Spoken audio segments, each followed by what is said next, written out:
मैं महेंद्र विक्रम सिंह आप सभी का अपने YouTube चैनल मेरी क्लास विद एमबी सिंह में स्वागत करता हूं। तो बढ़ते हैं 28 मई की करंट अफेयर्स की ओर। पहला क्वेश्चन, वर्ल्ड स्टील एसोसिएशन ने भारत के इस्पात उत्पादन में कितने प्रतिशत गिरावट की रिपोर्ट सामने रखी है? Option A 65%, option B 53%, option C 48% और ऑप्शन डी 30%। तो इसका आंसर ए सही है, 65%। वर्ल्ड स्टील एसोसिएशन के अनुसार भारत की गिरावट दर 65% हो गई है। राष्ट्रीय इस्पात नीति 2017 के अनुसार भारत को 2030 तक इस्पात का उत्पादन 300 मिलियन टन तक बढ़ाना था। तो भारत का एक लक्ष्य था, पॉलिसी आई थी इस्पात पॉलिसी के तहत 2017 में आई थी। तो याद रखेगा, इस्पात पॉलिसी कब आई? 2017 में आई। और कब तक का लक्ष्य है? 300 मिलियन डॉलर का, सॉरी डॉलर नहीं, टन का। तो 300 मिलियन टन 2030 तक स्टील उत्पादन करना है। भारत को स्टील के क्षेत्र में अग्रणी और निर्भर बनाना है, इसका मुख्य उद्देश्य है। हाल ही में ये रिपोर्ट वर्ल्ड स्टील के द्वारा जो जारी की गई है, इसमें अमेरिका में 32% की गिरावट दर्ज की गई है। इस रिपोर्ट के अनुसार अमेरिका में 32% की गिरावट हुई है, जबकि चाइना में पहली बार 1.7% की गिरावट दर्ज हुई। चाइना में पहली बार 1.7% की गिरावट दर्ज हुई। तो इसे नोट कर लीजिएगा कि चाइना में कितनी हुई है, पहली बार हुई है, तो 1.7% है। भारत का 2020 में उत्पादन कितना है? तो भारत का 2020 में कितना उत्पादन है? तो 3.13 मिलियन टन उत्पादन है अप्रैल 2020 में। कितना है? 3.13 मिलियन टन।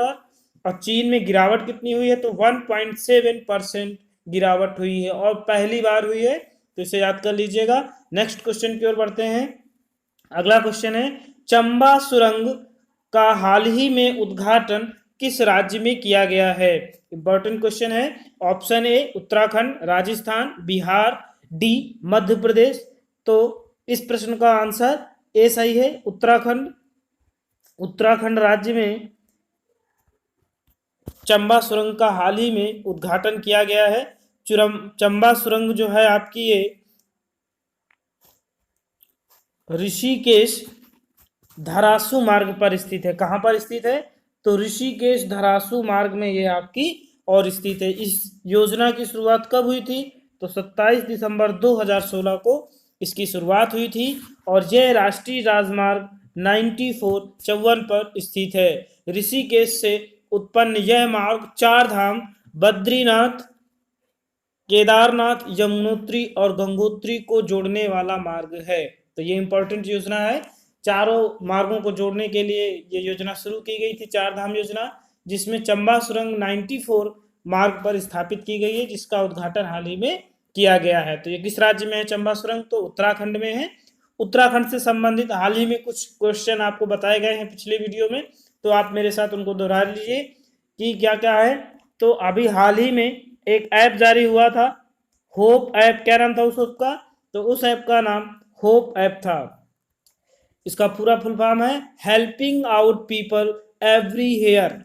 रोजगार युवाओं को देने के लिए ऐप जारी किया गया था। कोरोना पोर्टल दृष्टि भी उत्तराखंड ने जारी किया था। कोरोना पोर्टल दृष्टि भी किसने जारी किया था? उत्तराखंड ने ही जारी किया था। मुख्यमंत्री रोजगार योजना भी किसने जारी किया था? तो उत्तराखंड ने जारी किया था अभी। और कल के वीडियो में 27 में को आपको पढ़ाया गया कि 1100 पौधों को संरक्षण करने के लिए एक विशेष रिपोर्ट किसने जारी की है? तो उत्तराखंड ने जारी की है। त्रिवेंद्र सिंह रावत यहाँ के सीएम हैं और यहाँ की राज्यपाल बेबी रानी मौर्य हैं। 71 यहाँ पर विधानसभा की सीटें, जबकि लोकसभा की 5 और राज्यसभा की 3 सीटें यहाँ पर हैं। कितनी सीटें हैं? तो 71 सीटें विधानसभा की, लोकसभा की 5 सीटें और राज्यसभा की 3 सीटें हैं। तो याद रखिएगा, इसका आंसर चंबा सुरंग कहाँ पर है? तो उत्तराखंड में स्थित है। नेक्स्ट क्वेश्चन की ओर बढ़ते हैं। ये आप मैप में देख लीजिए, उत्तराखंड। उत्तराखंड 9 नवंबर सन 2000 को उत्तर प्रदेश से अलग हुआ था। ये उत्तर प्रदेश का पर्वतीय क्षेत्र था। कब अलग हुआ? तो 9 नवंबर सन 2000 को ये अलग हुआ और भारत का 27वां राज्य बना। किस क्रम का राज्य बना था? तो तो 27वें क्रम का राज्य बना था। उत्तर प्रदेश के ऊपर का हिस्सा अलग किया गया, खंड किया गया, इसलिए इसका नाम उत्तराखंड। यूपी के उत्तर का हिस्सा खंडित कर दिया गया और इसलिए इसका नाम पड़ गया उत्तराखंड। 2007 में इसका नाम उत्तरांचल रखा गया। यहाँ का सबसे बड़ा शहर व राजधानी देहरादून है। लेकिन फिर वही मैंने कहा, जिस राज्य की मुख्य न्यायपीठ या न्यायालय उसकी राजधानी में नहीं है उसे जरूर याद करिएगा। तो उत्तराखंड का राजधानी देहरादून, लेकिन इसका हाई कोर्ट उच्च न्यायालय कहाँ पर है? तो नैनीताल में स्थित है। इसी प्रकार छत्तीसगढ़ राजधानी रायपुर है, लेकिन उसकी न्यायपीठ कहाँ स्थित है? तो उसकी न्यायपीठ कहाँ पर स्थित है बताइए? बिलासपुर में स्थित है। इसी प्रकार मध्य प्रदेश की राजधानी भोपाल है, लेकिन उसकी न्यायपीठ कहाँ पर स्थित है? उच्च न्यायालय जबलपुर में स्थित है। इसी प्रकार मिजोरम कल पढ़ाया गया था, राजधानी आप बताइए कमेंट बॉक्स पर, इसका भी कहाँ पर है? गुवाहाटी में है। तो ऐसे प्रांतों के आपको न्यायाधीश या उच्च न्यायालय के नाम याद रखना है जहां पर राजधानी में नहीं है बल्कि अन्य शहरों में है। तो ये आपका उत्तराखंड प्रांत का नक्शा था। ठीक है, नेक्स्ट क्वेश्चन की ओर बढ़ते हैं।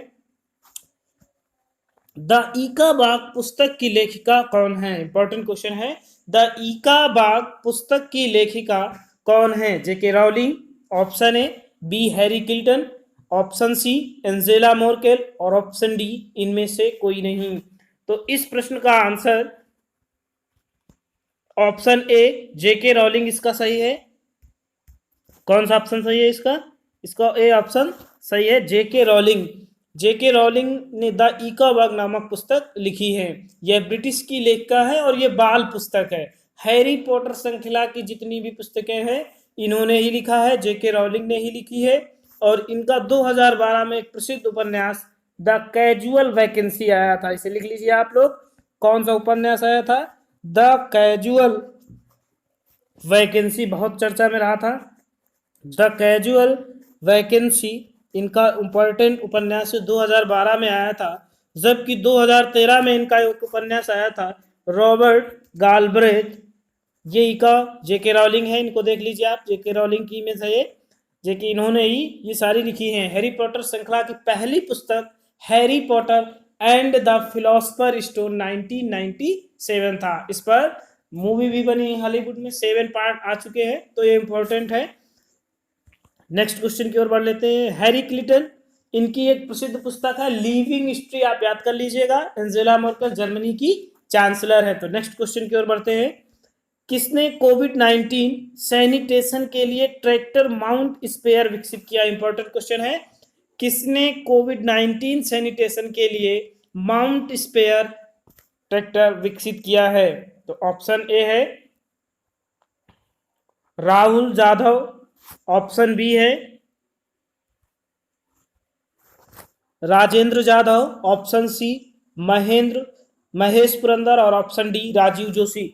तो राजेंद्र जाधव इसका आंसर है। ये नासिक के रहने किसान हैं, इन्होंने एक ट्रैक्टर बनाया है जिससे स्प्रे अच्छी तरीके से किया जा सकता है। नासिक आपका महाराष्ट्र शहर में स्थित है, आप देख लीजिए इनको, ये इन्होंने बनाया हुआ है, ये इनकी इमेज है।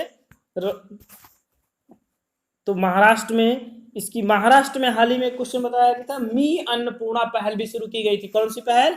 मी अन्नपूर्णा पहल भी महाराष्ट्र में ही शुरू की गई थी। महाराष्ट्र के मुख्यमंत्री उद्धव ठाकरे हैं, जबकि डिप्टी सीएम अजीत पवार हैं। कौन है? अजीत पवार हैं। गवर्नर भगत सिंह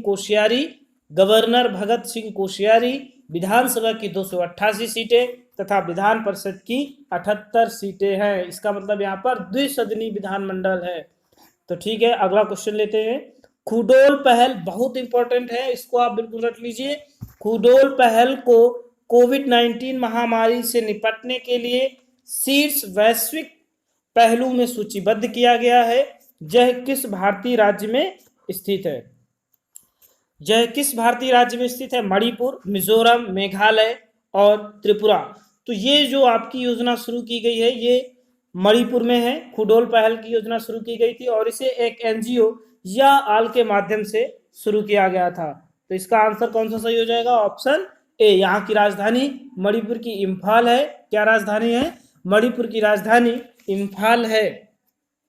मणिपुर की राजधानी इम्फाल है। यहाँ पर ये खुडोल पहल शुरू की गई है। अब ये पहल है क्या, जिसे या आल नामक संस्था ने शुरू किया है। तो महामारी से निपटने के लिए यहाँ पर यह कार्यक्रम शुरू किया गया था। इस एनजीओ की स्थापना 2017 में मानसिक स्वास्थ्य कार्यशालाओं के आयोजन के लिए किया गया था। तो युवाओं पर संयुक्त राष्ट्र के दूत जो है जयथमा विक्रम नाइके हैं। कौन है, लिख लीजिएगा, जयथमा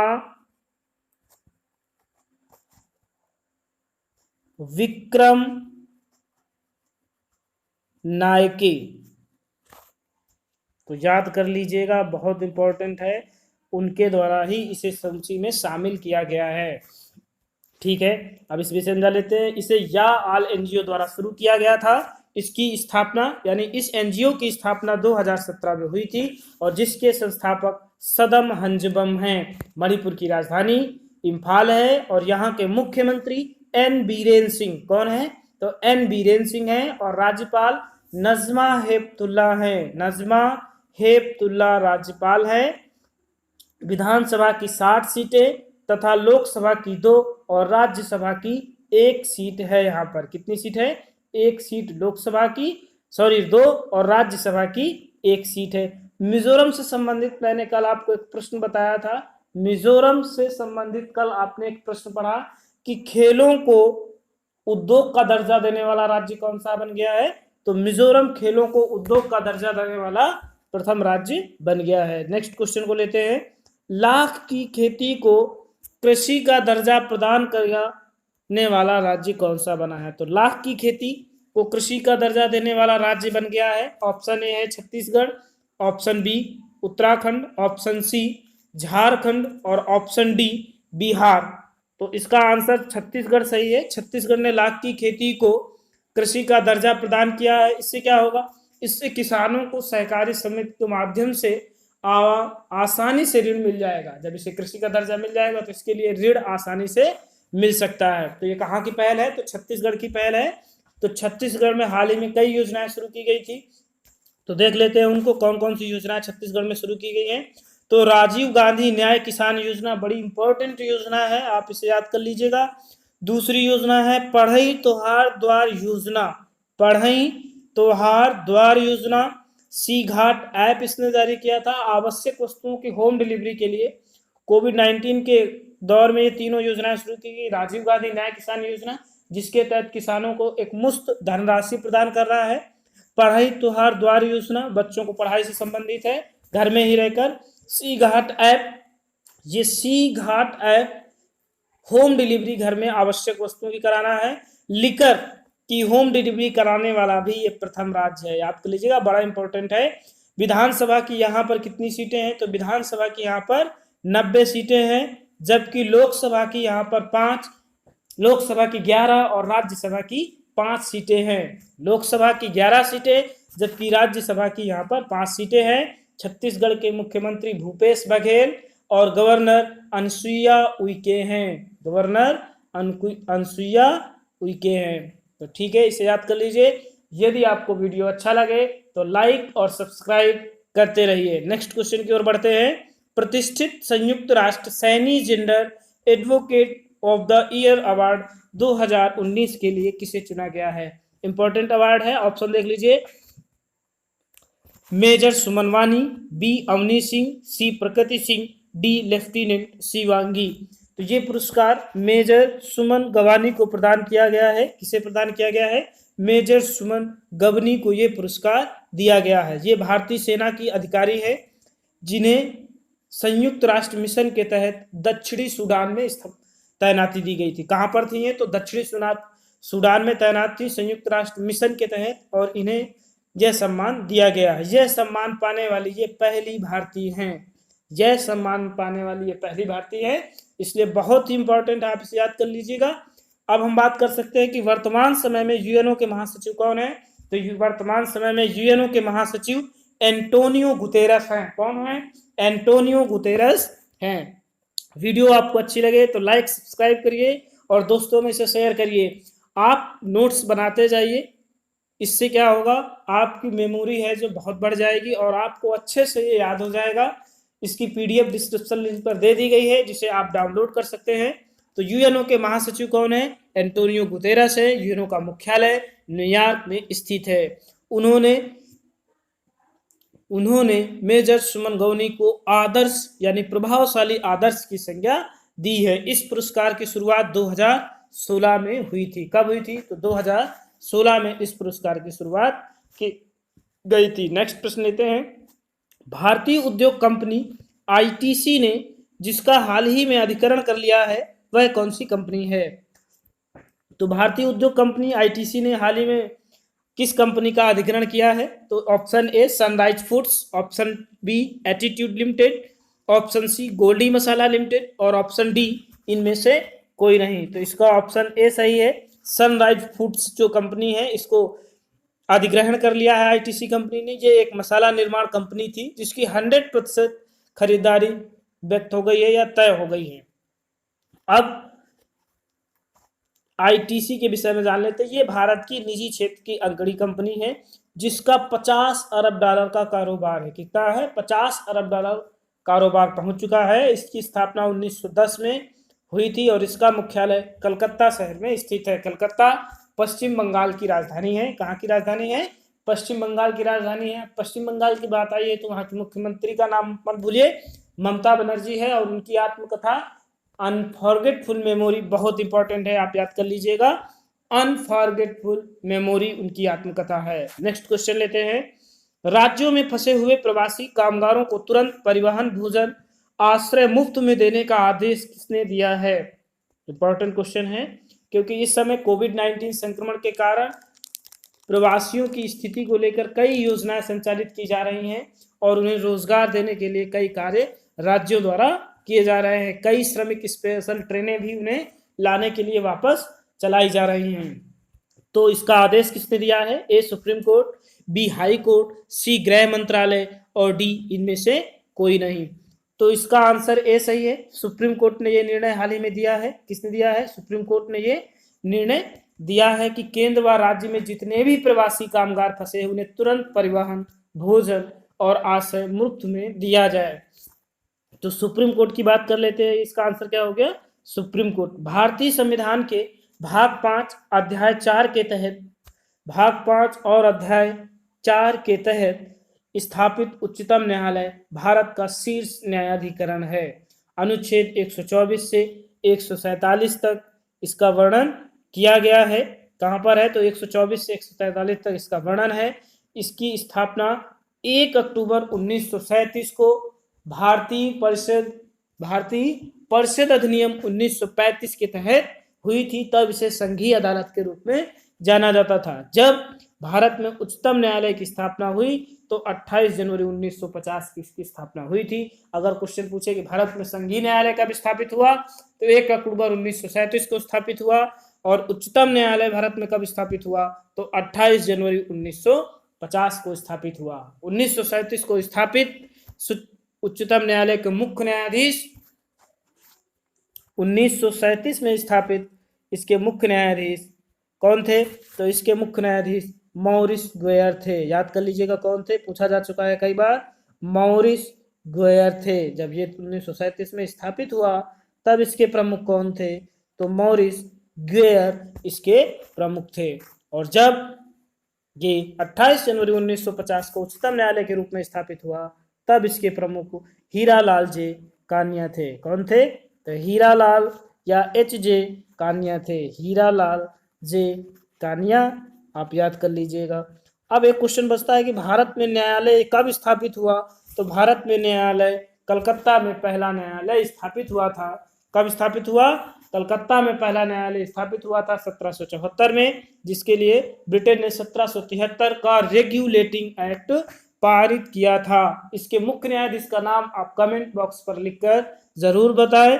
नहीं मिलेगा आप कमेंट करें, मैं इसका आंसर कल आपको दूंगा। वर्तमान समय में सुप्रीम कोर्ट के अध्यक्ष या मुख्य न्यायाधीश अरविंद बोबड़े हैं। अरविंद शरद बोबड़े 47वें क्रम के इसके अध्यक्ष हैं। कुल सदस्यों की संख्या वर्तमान समय में 34 हो गई है। एक मुख्य न्यायाधीश प्लस 33 न्यायाधीश। पिछली बार ये सुपर टेट में क्वेश्चन पूछा गया था कि मुख्य न्यायाधीशों की संख्या कितनी है, इंपॉर्टेंट है, तब से कई एग्जामों में आ चुका है। तो याद रखिएगा कि वर्तमान समय में सुप्रीम कोर्ट में कुल सदस्यों की संख्या 34 है, 33 अन्य सदस्य, जबकि एक मुख्य न्यायाधीश है जिसका कार्यकाल 5 वर्ष या अधिकतम 65 वर्ष तक हो सकता है। मुख्य न्यायाधीश का वेतन 2,80,000 रुपए है। मुख्य न्यायाधीश का वेतन कितना है? 2,80,000 रुपए है। और ये कब से लागू हुआ है? तो 1 जनवरी 2009 से ये लागू हुआ है, तब से इनको ये वेतन दिया जाएगा। तो मुख्य न्यायाधीश के वेतन भत्तों का उल्लेख कहां पर है? तो अनुच्छेद 135 में है, जो संचित निधि पर भारित होंगे। कहां पर होंगे? तो संचित निधि पर भारित होंगे। जबकि अन्य न्यायाधीशों का वेतन 2,50,000 रुपए है।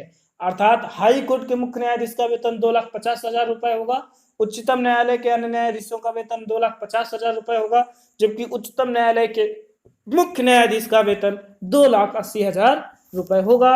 और इनके वेतन भत्तों का उल्लेख अनुच्छेद 125 में किया गया है। तो नेक्स्ट क्वेश्चन लेते हैं। अगला क्वेश्चन है, संगीत पितामह पुरंदरदास के जन्म के रहस्य को सुलझाने के लिए किस सरकार ने विशेषज्ञ समिति गठित करने का आदेश दिया है? इंपॉर्टेंट क्वेश्चन है। ए कर्नाटका, बी केरला, सी आंध्र प्रदेश और डी तमिलनाडु। तो संगीत पितामह पुरंदरदास कर्नाटक के हैं। इन्हें कर्नाटक में संगीत का पितामह या संगीत पितामह भी कहा जाता है। इनके जन्म के रहस्य को सुलझाने के लिए कर्नाटक सरकार ने कन्नड़ विश्वविद्यालय हम्पी को विशेषज्ञ समिति गठित करने का आदेश दिया था। किसे दिया था?